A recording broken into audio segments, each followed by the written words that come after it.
Hi, everybody. So today we have the honor to have Billy with us. Billy has been a black belt since the 2008. So Billy, thank you for being here. Of course. And please let me ask you the first question.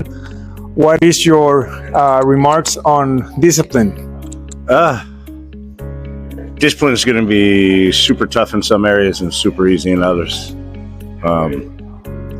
Finding the balance with what's easy to be disciplined at and what's difficult is hard, but the more I force myself into the practice of it, and I still suck in a lot of areas of forcing myself to be disciplined, but the more I force myself into it, the more it becomes habit and the easier it gets. As a professor, how do you teach discipline to others? I try to lead by example, and that's probably the biggest driving force for me to stay disciplined, because I am being an example.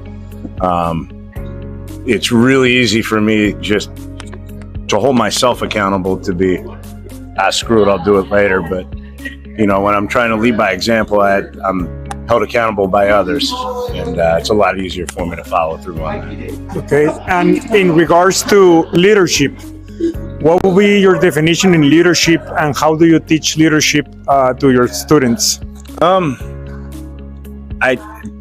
going to answer that the best I can. So I've tried a bunch of different ways of leadership, read books, watched other people, and failed miserably.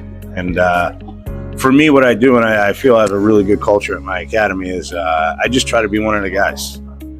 And the more I try to be one of the guys and fit in instead of elevate myself above people, the more people are willing to kind of follow what I do instead of listening to what I say. Does that make sense? So be your own self. Yeah, I just try to mingle in with the guys instead of being, this is how we do it, just, hey man, this is what I do, you know, and people tend to be more attracted to that than someone barking orders at them. So.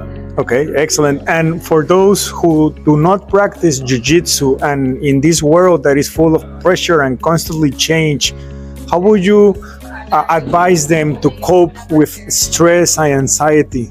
Of course, start doing Jiu-Jitsu. That would be the biggest one. Outside of Jiu-Jitsu, I don't know. It's after you train Jiu-Jitsu for a while, like, you know, rolling with someone your size and you can't breathe, and I'm drinking your sweat because we're both sweating and we're going, and like I'm trying to solve the riddle of getting out. Like, man, all of a sudden, like, my job being at risk isn't so bad. It's what Jiu-Jitsu has afforded me is I don't sweat the big stuff. Like, catastrophe happens and okay, let's stay level on this, and we're gonna figure it out. Yeah, now I stub my toe, I might take down a wall with my fists. You know what I mean? Yeah. So it's Jiu-Jitsu has afforded me a lot, and one of those things is being able to handle that stress. Excellent. So we have the channel called Leadership and Discipline. Any advice as a last question, and any remark that you want to send our subscribers? Of course, train Jiu-Jitsu. It's going to be huge and impactful. Other than that, just find something difficult to do every day and force yourself to do it. Out of this comfort zone. Yeah. Like I was just talking with Gary, and they made a joke about when Hoist said it, who brushes their teeth left-handed when they're right-handed. I do every morning.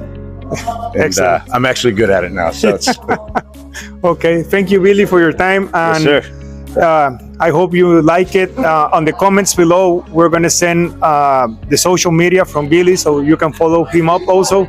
And see you next time.